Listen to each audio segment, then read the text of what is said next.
नमस्कार दर्शकों, आप देख रहे हैं आवाज़ इंडिया। मैं हूं आपके साथ श्रद्धा पाठक। फिलहाल हमारे साथ यहां पर मौजूद हैं दलित समाज के अरबपति, जो कि राजेश सरैया के पिताजी हैं। ये अपने युवावस्था में तो गवर्नमेंट डिपार्टमेंट में एग्रीकल्चर में इन्होंने 10 साल काम किया है। मिलिए हमारे नत्थाराम सरैया से। सर, सबसे पहले मैं आपसे ये पूछना चाहूँगी कि सर, आपकी जो आज तक की जीवन शैली है उसके बारे में आप क्या कुछ कहना चाहेंगे? जीवन शैली यानी कि किस तरीके से आपके जीवन शैली की शुरुआत हुई, किस तरीके से आपकी जो गवर्नमेंट नौकरी है जिसमें आप एज अ एग्रीकल्चर डिपार्टमेंट में डायरेक्टर हेड काम कर रहे थे, उसके बारे में क्या कुछ कहना है आपका? मेरा जन्म 1939 में यस। ग्राम सरैया सानी, जिला सीतापुर, यूपी में हुआ था। मेरी माता का देहांत जब मैं करीब 7 साल का था तब हो गया था, और पिताजी का देहांत जब मैं 16 साल का था तब हो गया था। मेरे माता पिता गरीब थे, फिर भी हमने पढ़ाई जारी रखी, क्योंकि जो संविधान में प्रावधान है कि जो लोग पिछड़े हुए हैं उनको सरकार वजीफ़ा देगी, तो इसलिए मुझे वजीफ़ा मिलता था। शुरू में कक्षा 6 में 5 रुपया मिलता था, फिर 12वीं में 12 रुपया हो गया, फिर जब मैं गया यूनिवर्सिटी में तो 20 रुपया हो गया, तो मेरा काम चलता रहा। इसके अलावा हमारे जो दोस्त लोग थे, साथ ही पढ़ाए थे, वो भी कभी कभी मुझे अपने कपड़े दे दिया करते थे, कुछ हेल्प कर दिया करते थे, तो हमारी पढ़ाई पूरी हो गई। उसके बाद में उस समय नौकरी की कोई प्रॉब्लम नहीं थी। जैसे मैं पास होकर निकला तुरंत मुझे नौकरी मिल गई थी। तो इस प्रकार से शुरू में मैंने नौकरी किया directorate of marketing and inspection में एज असिस्टेंट मार्केटिंग ऑफिसर। उसके बाद प्रमोशन हो गया, तो शुरू में मैं नागपुर में था, फिर गुवाहाटी गया, गुवाहाटी से बॉम्बे आया, बॉम्बे से फिर मैं चंडीगढ़ गया, फिर मेरा प्रमोशन हो गया national Cooperative Development corporation join कर लिया 1997 में, और वहाँ पर सर्विस करता रहा। पहले डिप्टी डायरेक्टर था, फिर मैं डायरेक्टर बन गया। इस प्रकार से पूरी सर्विस हमारी करीब 35 इयर्स की थी, और रिटायर हुआ as director of National Cooperative Development Corporation in 1997 at the age of 58। उसके बाद मैं सेटल हो गया भोपाल में। 2008 में हमारी मिसेस एक्सपायर हो गई, तो हमारे बेटा राजेश सर ने पूछा, डैडी आप क्या करना चाहेंगे? तो मैंने कहा, बेटा मैं बिजी रहना चाहूँगा थोड़ा सा, तो अच्छा रहेगा। तो हमारे बेटे ने यहाँ एक कंपनी खोल दी, स्टील मांट प्राइवेट लिमिटेड, और यहाँ पर ऑफिस खोल दिया, घर खरीद दिया। तो मैं यहाँ रहता हूँ बेटे घर में, और बिजी रहता हूँ क्योंकि मैं कंपनी का चेयरमैन हूँ। मेरे पास कुछ पावर भी है, जैसे कि मैं जो लेटर लिखे जाते हैं उसके ऊपर मैं साइन करता हूँ, गवर्नमेंट जाने वाले। इसके अलावा जो चेक होते हैं 50 लाख या उसके ऊपर के, उनके ऊपर भी मैं साइन करता हूँ। हालांकि क्या कुछ टर्नओवर है सर आपकी कंपनी का? हमारी कंपनी का टर्नओवर जो है, लगभग अंदाज़ा बता रहा हूँ, करीब $2 मिलियन है, जो कि एक कंपनी नहीं है, करीब 5-6 कंपनी है। जैसे स्टील मांट एक हो गई, एक स्टील मांट GmbH हो गई, एक जो है स्टील पेप हो गई, ऐसे कई कंपनियां हैं। सबको मिला करके करीब मोर देन 1000 करोड़। कितनी ब्रांचेस हैं सर? कहाँ आपके ये ऑफिसेज हैं? जैसे कि हमें मालूम है कि ये कंपनी के जो ऑफिसेज हैं, ब्रांचेज हैं, ये हमारे देश में, भारत में है और विदेशों में भी हैं, तो कैसे क्या है?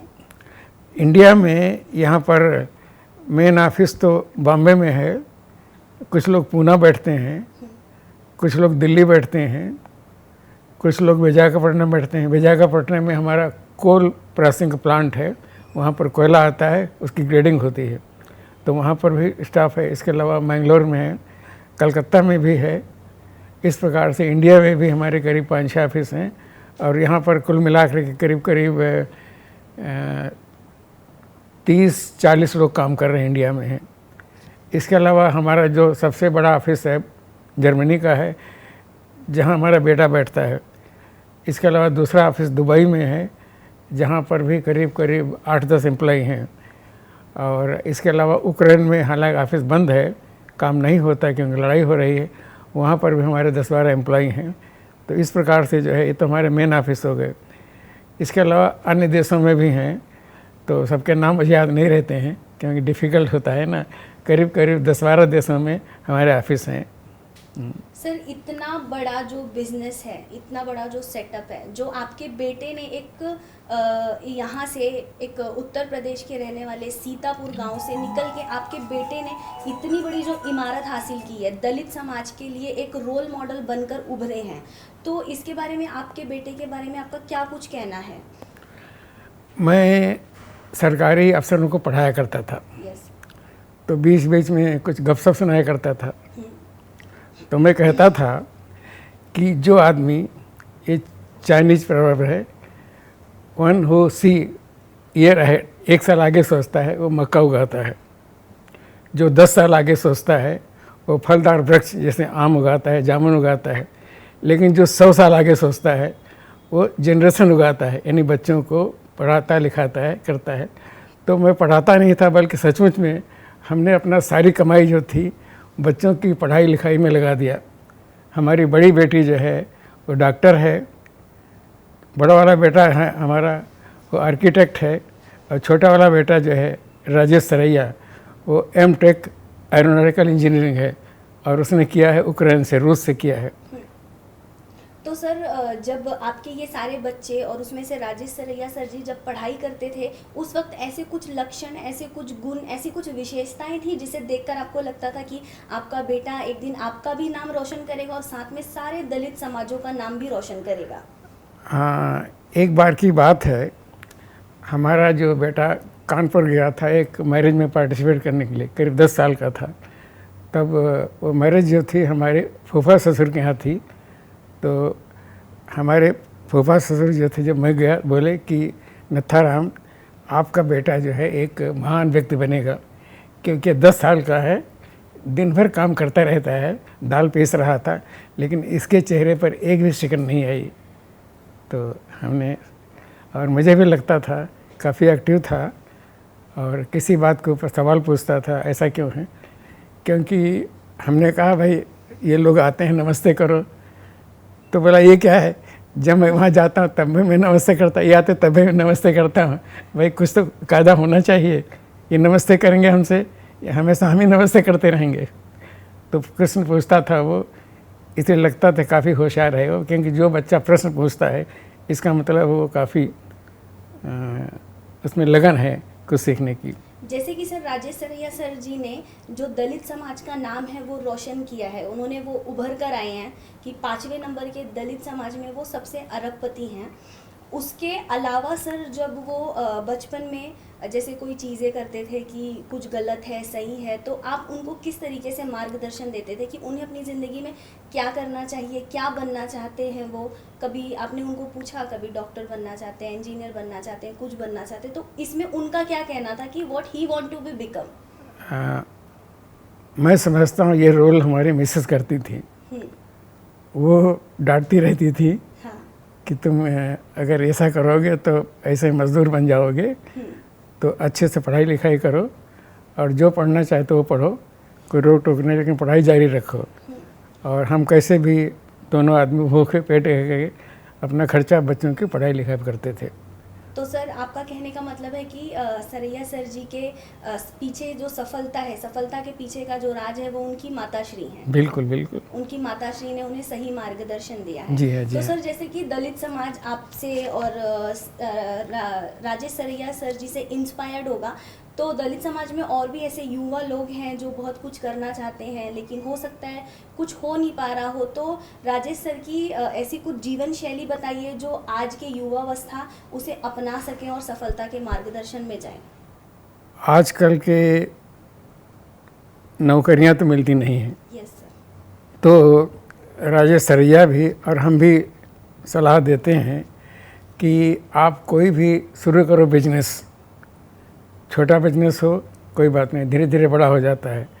और अगर आप शुरू करेंगे तो सरकार की तरफ से लोन मिल जाता है, बैंक लोन दे देती हैं और गाइडेंस भी हम दे देंगे, हमारी कंपनी दे देगी।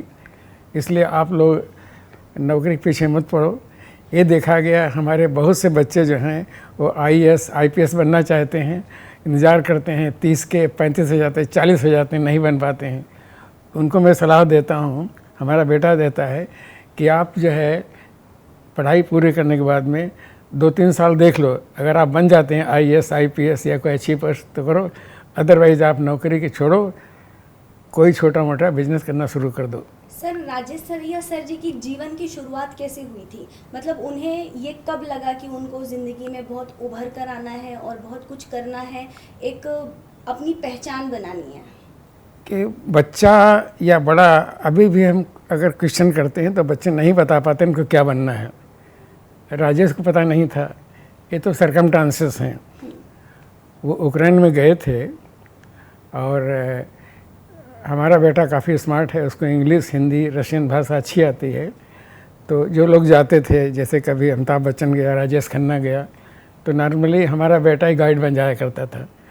तो ऐसे जैसा लक्ष्मी निवास मित्तल, जिनको कि स्टील किंग कहा जाता है, उनका बीच वाला भाई प्रमोद गया था, तो उसके भी राजेश बन गए थे, इंटरप्रेटर, ये गाइड बन गए थे। उन्होंने पूछा बेटा क्या करते हो? उसने कहा मैं कुछ नहीं करता हूँ, लंदन जाता हूँ, वहाँ से घड़ी ले आता हूँ, कैलकुलेटर ले आता हूँ, ऐसे कुछ सामान ले आता हूँ, और यहाँ पर अब चूँकि इकनॉमी ओपन हो गई है तो 10 गुना भी दाम लोग दे देते हैं, तो मैं ट्रेडिंग करता हूँ।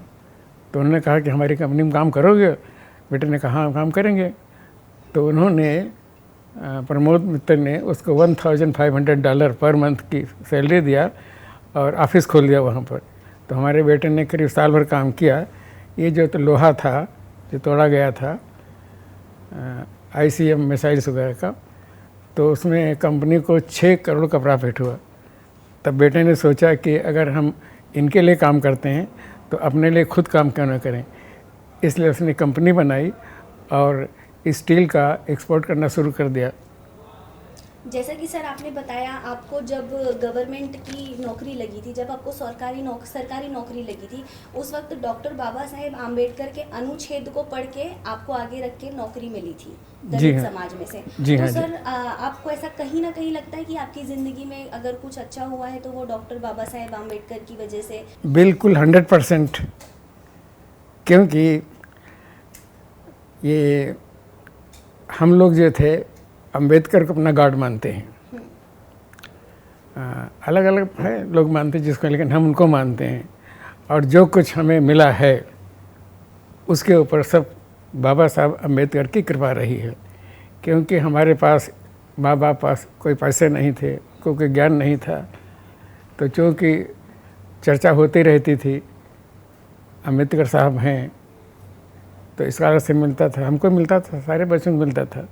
तो जो सब कुछ है वो बाबा साहब की ही देन है, प्रेरणा है, और सचमुच में वही हमारे ईश्वर हैं, भगवान हैं।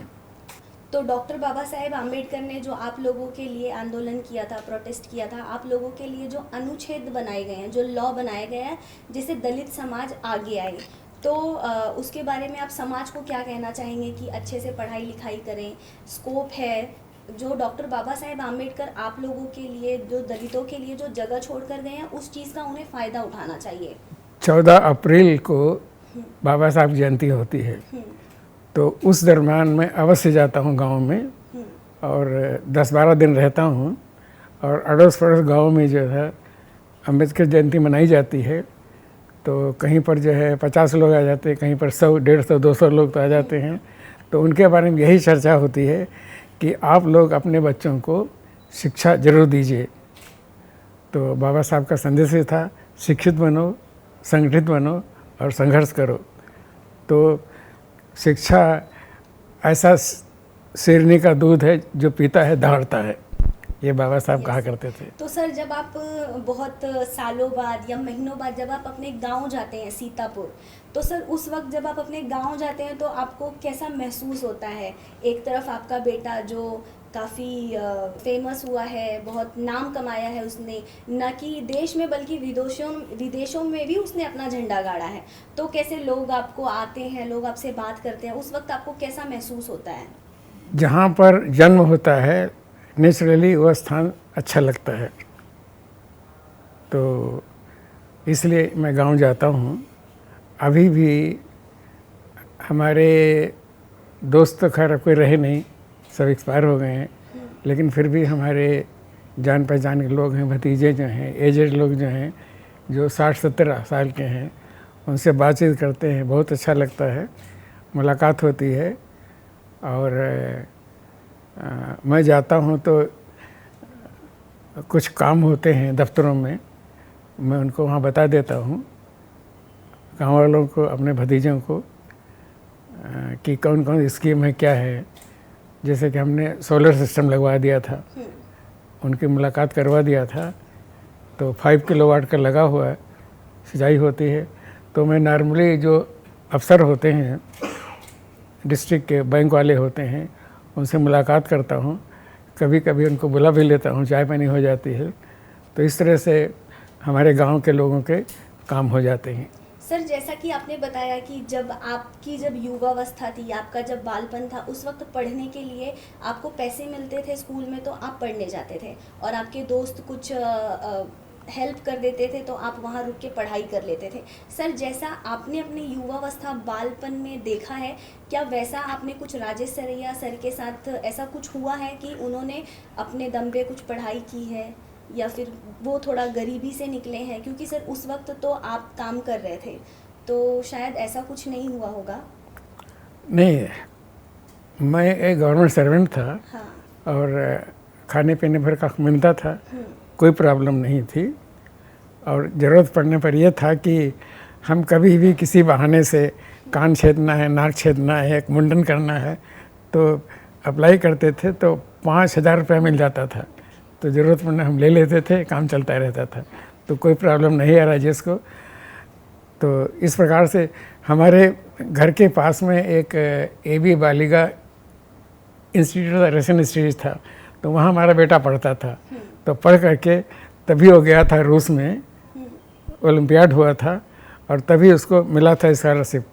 तो हमारे सामने ऐसी कोई प्रॉब्लम नहीं आई, काम चलता रहता था। क्यों, बहुत फ़र्क होता है, गवर्नमेंट सर्वेंट को काफ़ी पैसा मिल जाता है पालन पोषण करने के लिए, तो कोई प्रॉब्लम नहीं आई। प्रॉब्लम सिर्फ हमारे सामने थी। Yes sir. सर आपकी जो उम्र है 85, इस एज में सर लोग घर पे बैठ के आराम करते हैं, और आपके बेटे ने आपको इतना विशाल, इतना बड़ा कंपनी बना के दिया कि आप इसको संभालिए, जो कि स्टील मॉन्ट प्राइवेट लिमिटेड है। तो सर उसमें आपका क्या रोल है, आप उसमें क्या देखते हैं, आप उसमें क्या डिसाइड करते हैं? आप चेयरपर्सन है तो कंपनी आपके पूरे अंडर आती है, तो आपके बेटे का इसमें क्या रोल है और आपका क्या रोल है?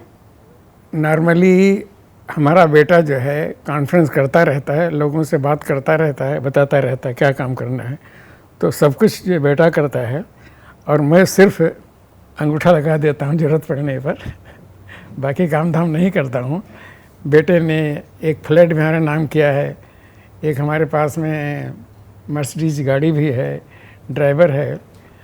और हमारा बेटा कहता है, या बेटी कहती है, या बहू कहती है, डैडी आप जहाँ भी जाना चाहें सिर्फ बता दो, होटल बुक हो जाएगा, आपका प्लेन बुक हो जाएगा, आप घूमे फिरिए, आराम से रहिए। तो ये सबसे बड़ा सुख हमको मिला हुआ है। सर आपका जो बिज़नेस है वो रशिया यूक्रेन में भी है, तो रशिया यूक्रेन जो वॉर चल रहा है उस वक्त बेटे की जो फ़िक्र होती है वो तो बिज़नेस और पैसा उससे तो पहले ही होती है। तो सर आपने उन्हें ऐसा बोला कि तुम बिज़नेस छोड़ो, पैसा छोड़ो, हमें तुम्हारी फ़िक्र है, तुम आ जाओ, ऐसा कुछ? नहीं, लड़ाई जो शुरू हुई है तो 24 फरवरी 2022 में हुई है। हमारा बेटा तो वहाँ था, यानी जब पढ़ने गया था 86 में, तभी से था, और बिज़नेस शुरू किया था 1994-5 में। लेकिन लड़ाई के पहले जो था वहाँ कंडीशन ज़्यादा अच्छी नहीं थी, तो वो जर्मनी चला गया था। उसका रीज़न ये है कि जर्मनी में जैसे इंडिया में टाटा है ना, वैसे वहाँ पर डुसेलडोर्फ में क्रुप परिवार है, तो उनके साथ दोस्ती हो गई थी। उन्होंने कहा शिफ्ट कर लो, तो हमारा बेटा वहाँ चला गया था जिससे कि क्रुप परिवार से हेल्प मिलती रहे। तो वो पहले चला गया था, यानी ऐसा मान लो लड़ाई शुरू अभी 22 में है, वो चला गया था सन 10-11 के आसपास में। सर, राजेश सर के बारे में कुछ बताइए, उन्हें कितने अवार्ड मिले हैं, कहाँ से उन्हें सम्मानित किया है? जैसे कि हम वहाँ पे देख सकते हैं प्रधानमंत्री नरेंद्र मोदी उन्हें सम्मानित कर रहे हैं, अवार्ड दे रहे हैं, और प्रतिभा ताई पाटिल भी उन्हें अवार्ड दे रही हैं, तो इसके बारे में आप क्या कुछ कहेंगे? यहाँ पर एक मिलिंद कांबले नाम के हैं, उन्होंने एक संस्था बनाई, इसका नाम डिक्की है, Dalit Indian chamber of commerce industries. तो यहाँ पर राजेश को बुलाया था 2011 में, और ताजमहल होटल में मीटिंग हुई थी। तब उनके थ्रू जो था राजेश का प्रचार प्रसार हो गया था।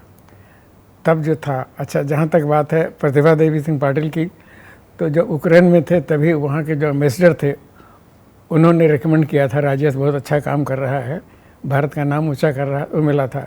बाकी डिक्की के लोगों ने रिकमेंड किया, तब ये प्रणब मुखर्जी ने दिया था। और मोदी ने नाम सुना होगा, तो मोदी ने भी उसको एक्सेलेंस अवार्ड दे दिया। इसके अलावा 2 इनाम उसको यूक्रेन में मिल चुके हैं, एक बिजनेसमैन ऑफ द ईयर और एक जो था वहाँ के चर्च की तरफ से मिला था। 2 इनाम वहाँ मिले बड़े बड़े, और 3 यहाँ हैं, उसको 5 अवार्ड मिल चुके अब तक हैं। राजेश सर का इंडिया कब कैसे आना जाना होता है? राजेश सरैया इंडिया में आते हैं कभी कभी साल में 2 बार 4 बार जब कोई ज़रूरत पड़ती है। अदरवाइज सब काम आजकल तो वीडियो कॉन्फ्रेंस हो जाती है, उससे काम हो जाता है। थैंक यू सर, धन्यवाद। थैंक यू वेरी मच आपको भी। तो ऐसे ही कुछ खास हस्तियों से मिलने के लिए देखते रहिए हमारे साथ आवाज़ इंडिया।